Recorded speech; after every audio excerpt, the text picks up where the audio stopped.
Bonjour, vous êtes bien sur le nouveau podcast de Léna et Gabi. Bonne écoute. Waouh, alors je le dirai vraiment toujours, mais je suis fan de ce jingle. Je pense que je vais le dire à chaque fois. Bonjour. Bonjour et bienvenue dans ce nouvel épisode, ce deuxième épisode de notre podcast. Aujourd'hui, nous allons avoir un invité un peu spécial qu'on présentera ultérieurement. Au moment venu. Et du coup, toi, tu fais du droit. Et alors, comment ça s'est passé dans une faculté privée. C'est quand même un autre monde, le droit. Les amphis, déjà, c'est assez différent. Ouais, donc là, les premiers jours d'études sup, un peu bizarre, mais voilà. Ok, tu t'es fait des nouveaux amis Oui. Ouais. Oui, j'ai des non, mais... Tu as sociabilisé, trop cool. Et ouais, alors j'ai entendu que tu vas faire une mousse party à 150 € voilà. ce week-end. Donc, c'est ton week-end d'intégration, c'est ça? Mon week-end d'intégration, c'est les joies du privé où on paye 120 € pour un week-end. Donc ouais, il y aura une soirée d'intégration à thème chic, lunettes choc. C'est super comme thème. Super comme thème, voilà. Ok. J'espère que ça vaudra le prix. Et t'as des appréhensions pour l'instant, des choses que t'espères? Ouais, il y a personne que je connais qui va là-bas, donc j'espère me faire des potes. Sinon, je serai tout ça dans mon bungalow. On me jettera des pierres et voilà. Alors, quoi de neuf, Gabriel? Alors, quoi de neuf ok. Et ben moi, écoute, je voulais te parler d'un livre que j'ai lu cette semaine qui s'appelle La prochaine fois que tu mordras la poussière, qui est un livre écrit par Panayotis Pasco. Je pense que vous le connaissez. Mais alors moi, je connais pas. Justement, je vais découvrir en même temps que les auditeurs. Ah ok, il a commencé à se faire connaître en faisant des chroniques chez Yann Barthès. Il est humoriste. Son spectacle est sur Netflix et son spectacle est, je crois, un des meilleurs spectacles d'humour que j'ai vu. Il est incroyable. Il est très touchant, très drôle. Donc son nouveau bouquin, finalement, il est un peu... il est pas très humoristique, finalement. En fait, il n'y a pas du tout d'humour dedans. C'est assez sombre, il parle de sa dépression, de son rapport au père, et il a une écriture qui est extrêmement crue. Alors lui, il aime pas parler d'autobiographie, il parle d'autofiction, en fait. Voilà. Bon bref, et donc je vous le conseille, pour l'instant il fait un gros carton, c'est le best-seller de la rentrée, voilà. Ta découverte littéraire du Exactement. Bon, moi, pas trop grand-chose de neuf non plus. Non, j'avoue, j'étais très focus sur ma rentrée. Donc ouais, j'imagine. J'ai pas trop lu, j'ai pas trop regardé de films. J'ai regardé, n'empêche, le numéro 3 de Bridget Jones. Ah oui. Et le troisième est super bien, même mieux que le deuxième, à mon avis. Et le personnage de Marc Darcy, qui est un brillant avocat très sexy, me donne très envie de continuer mes études de droit. Voilà, c'est ça, tu te projettes un peu. Ouais. Enfin, moi, en tout cas, je suis un grand fan de Bridget Jones. Ouais, et voilà. je suis très content. Ouais, je connaissais tu connaissais déjà, ouais. Mais je les ai revus grâce à toi. Et le troisième est super bien. Oui, on a vu un film que je voulais que Gabriel voie. Guillaume et les garçons à table. Ce qui me fait beaucoup rire, c'est un mix entre un spectacle et un film. Donc c'est Guillaume Gallienne qui fait un spectacle sur sa vie, sur surtout sa mère, sa famille, comment il a grandi, comment il s'est découvert. Et c'est très drôle et assez touchant et moi ça me fait beaucoup rire. Je sais pas si toi ça t'a plu autant que moi. Mais... Moi ça m'a beaucoup plu. Ce qui est assez surprenant au début, c'est que ça commence dans une salle de spectacle. Et tu te demandes si c'est une captation en fait. Alors très vite tu vois que c'est pas une captation. Mais il y a souvent le retour à la scène où il y a une bascule entre la fiction et lui qui raconte son histoire sur scène. Et ça j'avais jamais vu ça nulle part ailleurs. C'est un format assez intéressant. Toi tu pourrais écrire en étant aussi honnête que ça sur ta vie? Je sais pas. En tout cas pas avec autant d'humour peut-être mais... Ouais. Pour l'instant c'est les poèmes. Ouais, moi j'ai écrit ta poésie. Peut-être qu'un jour je lirai un poème dans un épisode. Ah, ce serait chouette. Ok. Bon, alors est-ce qu'il serait temps de présenter notre invité du jour? Je crois qu'il est temps. Eh bien, bienvenue Lisa. Merci. Bienvenue dans cette émission. On est très content de t'accueillir ici. Ça fait quoi de passer dans ce podcast après Cardi B et Crazy Frog? Bon, c'est vrai que j'arrive avec une chronique qui est assez particulière finalement. On a commandé cette chronique. Voilà, vous avez commandé cette chronique, mais parce que vous me connaissez aussi assez bien pour savoir que c'était une chronique sur laquelle j'avais pas mal de choses à dire. Voilà. Voilà. Et donc c'est les petits-déj. Tu vas nous parler des petits-déj, c'est ça? Ouais, et exactement. T'as même amené ton propre jingle. Bah oui, je me suis dit pour l'occasion, autant faire un petit jingle maison. Ça, c'est de l'invité consciencieux. Ok, trop cool. Bon, on l'écoute. La chronique petit-déj. Super jingle. C'est vraiment très très drôle. Digne de France Culture. Je l'aime beaucoup. Ouais. Ah, j'ai un fou rire. Je crois que ça grésille un peu, on n'a pas fait très bien une balance. moi-même. Non, pas du tout, c'est la réaction de Gabriel qui me fait rire.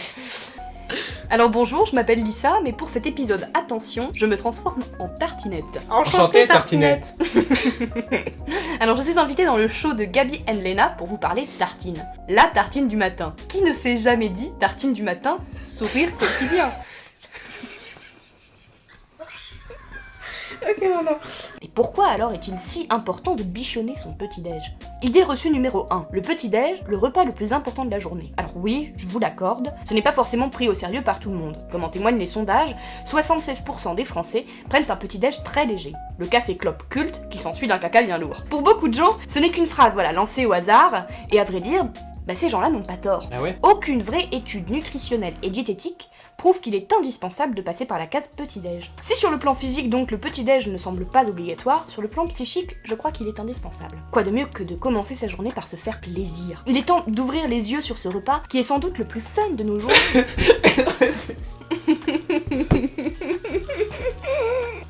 Non mais c'est Léna qui a commencé. Je suis désolée. C'est vraiment hilarant à ce point. Mais non, mais c'est juste très sérieux. Vous, Léna et Gabi, qu'avez-vous mangé ce matin? Moi je ne prends pas de petit déjeuner personnellement, mais je pense que je vais beaucoup apprendre de cette chronique justement, donc un peu compliqué de répondre. Alors moi j'ai mangé un café au lait déjà, mais il faut pas commencer par le café le ventre vide. Donc j'ai mangé une barre de céréales, de la glace au café et un café au lait d'avoine. D'accord. En fait, je pense que l'essentiel finalement dans ce petit moment de la journée qui est très précieux, c'est de se faire plaisir. Alors si nous n'avons pas faim, il faut nous écouter simplement et écouter notre envie, mais de se mettre en condition au petit-déj, parce que finalement c'est plus un conditionnement qu'autre chose. C'est plus un mindset. Exactement, c'est un mindset. C'est-à-dire on s'assoit, on prend du temps pour soi, on se réveille en douceur, et ça c'est primordial pour commencer une journée. Et je suis intimement persuadée qu'il impacte nos journées plus qu'il ne pourrait paraître, parce que si l'on prend le temps et si l'on choisit les délicieux ingrédients qui nous plaisent, on obtient la recette d'un bon petit-déj. Ah ok, super, merci beaucoup Lisa pour cette chronique. Alors, donc pour toi ce serait indispensable de prendre un petit déjeuner, ce serait la clé pour une journée réussie, c'est ça en fait? Prendre un petit déjeuner dans le sens propre du terme, c'est-à-dire manger quelque chose, non, je pense pas que ce soit indispensable. L'important c'est d'écouter aussi ses envies, ses besoins. Si on n'a pas faim, on n'a pas faim, on se force pas, ça ne sert à rien. Par contre, je pense qu'il est important pour chacun et chacune de passer par cette case de moments très doux, en douceur, d'écouter un petit peu de jazz, de boire quelque chose de chaud, de se mettre vraiment en condition petit-déj. C'est ce que j'appelle condition petit-déj, c'est-à-dire pas forcément mettre quelque chose dans sa bouche, mais arriver à passer un agréable moment avec soi-même. Plutôt l'idée de se poser le matin. Voilà. Et alors pour vous Lisa, spécialiste du petit-déj, quel serait le petit-déj idéal? Quelle serait sa recette? Quelle serait son ambiance? Et ben alors je vais reprendre les ingrédients que j'ai cités plus haut. Donc c'est vraiment de ne pas se précipiter, de manger sur le pouce, de ne pas être pressé, de mettre le réveil un peu plus tôt s'il le faut. C'est d'être bien entouré. J'aime partager mes petits déjeuners. J'aime évidemment les choses gourmandes, sucrées, salées, j'aime tout mélanger. J'aime quand c'est copieux, quand on se régale, et j'aime quand on passe un bon moment. Je mets toujours un super album de Chet Baker, qui est Chet Baker vocal, le matin avec une petite bougie. Je me mets vraiment sous un petit plaid sur mon canapé. Je commence par un petit café au lait. Et alors en termes d'ingrédients, toi qu'est-ce que tu prends plutôt Moi je varie beaucoup les plaisirs, donc par exemple ce matin j'ai mangé des œufs avec un avocado toast, et puis hier matin j'ai mangé quelque chose qui n'a rien à voir, muesli, compote, yaourt, un peu de fruits, café au lait, voilà, ce sont des choses qui peuvent vraiment changer d'un jour à l'autre. Quotidiennement, malheureusement, j'ai quand même un moment de petit-déj assez restreint comparé au week-end où là je peux étaler le petit-déj parfois sur 3-4 heures à table, avec ma mère, avec ma famille, mes amis, et Au moins on peut dire que tu ne manges pas entre les repas. Voilà, c'est ça. Mais d'ailleurs, il y a des études qui montreraient prendre la prise d'un petit déjeuner le matin assez copieux permettrait d'éviter les grignotages dans la journée. Bon. Donc des grignotages qui seraient malsains pour... Qui seraient malsains, oui, effectivement. Donc ça, c'est ce que toi, tu te prépares. Est-ce qu'il t'arrive de le prendre aussi à l'extérieur? Est-ce que tu aurais de bonnes adresses à partager avec les Toulousains? Alors une très très bonne adresse de brunch, mais qui est malheureusement privée, c'est chez Gabriel Mongino, qui est ici présent à la table, qui fait des très bons brunchs.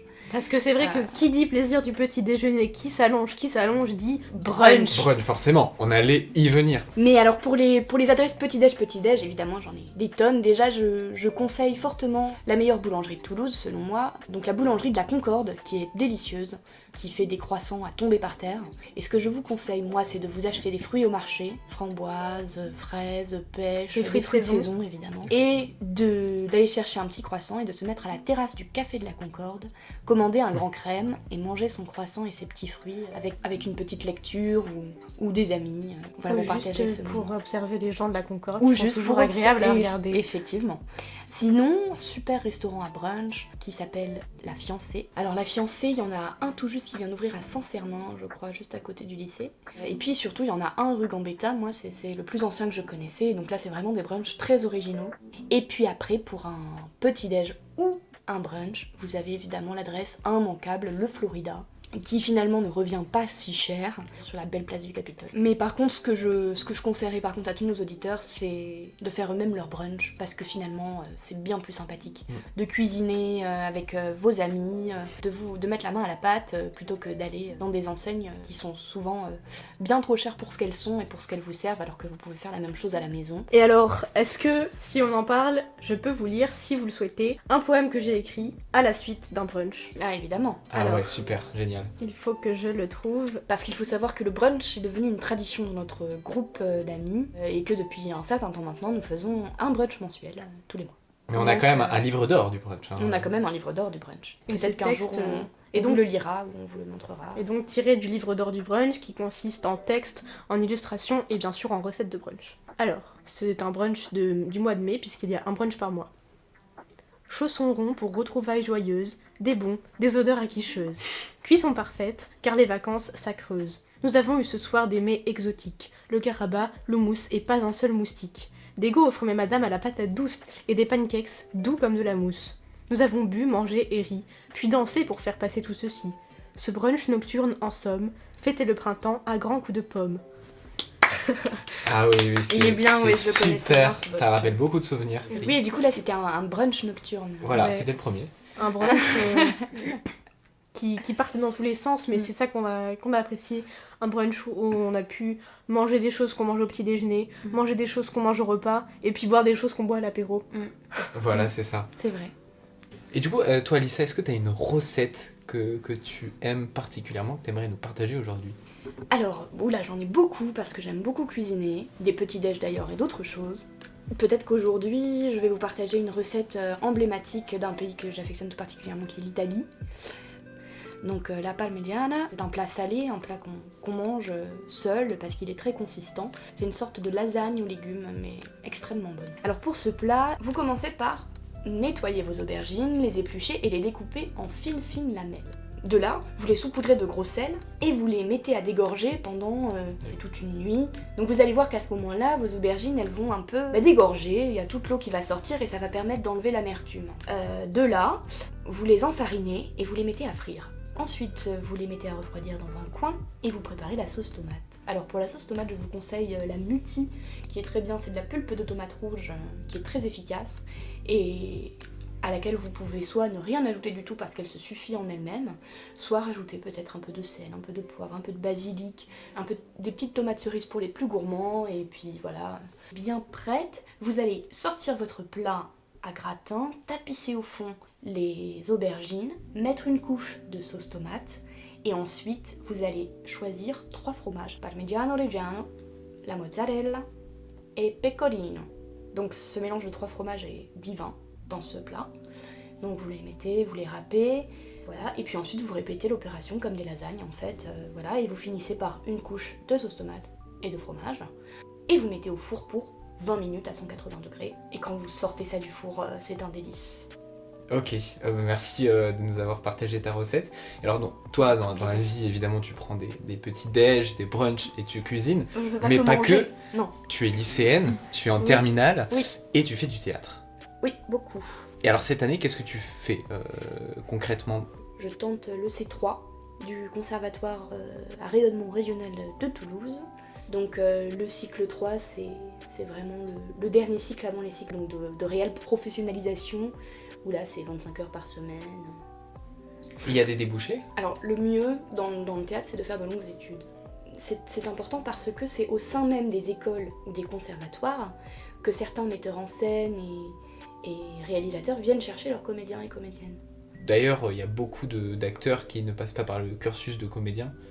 Toi ça t'intéresserait de faire aussi du cinéma? Bien sûr, je ne me vois pas faire que ça, parce que j'aime monter sur scène. Par contre, c'est sûr que pour le cachet de comédien, faire un peu de cinéma ou même de la pub ou des choses comme ça. Mais après, s'il y a un réalisateur pour lequel j'aimerais vraiment tourner, c'est Gabriel. J'aimerais bien vous apprendre un petit jeu qui est très en rapport avec le cinéma, qui me plaît beaucoup. Alors, le but du jeu, c'est de vulgariser vos films préférés et de les faire deviner aux autres. Tu me donnes un exemple? Je vous donne un exemple. C'est un alien qui a un gros doigt. E.T., ouais. Le but, c'est de quand même faire en sorte que pas tout le monde trouve immédiatement, que ce soit pas évident, quoi. Là, c'était un peu trop évident, moi, ce que j'ai dit, déjà. Ok. Elle porte du jaune et elle se venge, ouais.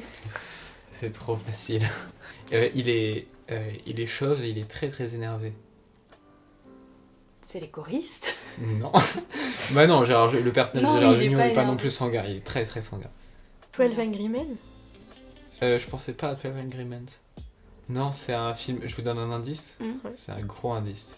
C'est un film de Damien Chazelle, le réalisateur De toute façon, on l'a de pas vu, La La Gabriel, Land. hein. Whiplash. Je l'ai pas vu. Ah, vous l'avez pas vu, d'accord. Ah, mais oui, mais c'est parce que c'est pas le personnage principal. Non, c'est pas le personnage principal. J'ai pas vu le film. C'est un mec avec des chicots pourris qui arrive chez une bourgeoise. Waouh. On l'a vu? Sûr. C'est un film français. Oui. Je Je vous sais limite. pas. Je vous limite pour vous donner un indice. Oh non! C'est les visiteurs! Ah. Ah, c'était Jacouille. À toi, Léna, vas-y. Alors, moi, c'est des emmélages amoureux sous du papier cadeau. Sous un sapin plutôt. Je pensais au Père Noël est une ordure. Je sais pas si vous l'avez vu. Euh, C'était Love Actually. Ok, non, d'accord. j'avais C'est pas. un film de Ok, Noël. ok. C'est une fille qui est serveuse mais qui a un appartement à Montmartre. Ah, c'est Amélie Poulain. Oui. C'est un mec qui fait tomber des livres derrière une étagère. C'est un film français. Non, pas du tout. Si c'est un moment très précis du film. C'est très connu, ce moment.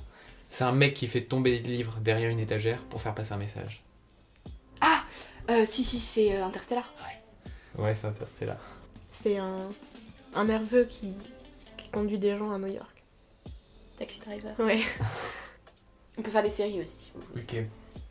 C'est un Sigma Male avec un béret. Et Peaky Blinders. C'est la Vierge Marie qui mange des arépas. C'est Jane the Virgin. C'est Une nuit à Vienne. Mort à Vienne? Non. Mort à Venise? Non. The Sunrise, Before Sunrise. Before Sunrise. Oui. Très bon film romantique. Il est super, j'adore ça. Trop bien.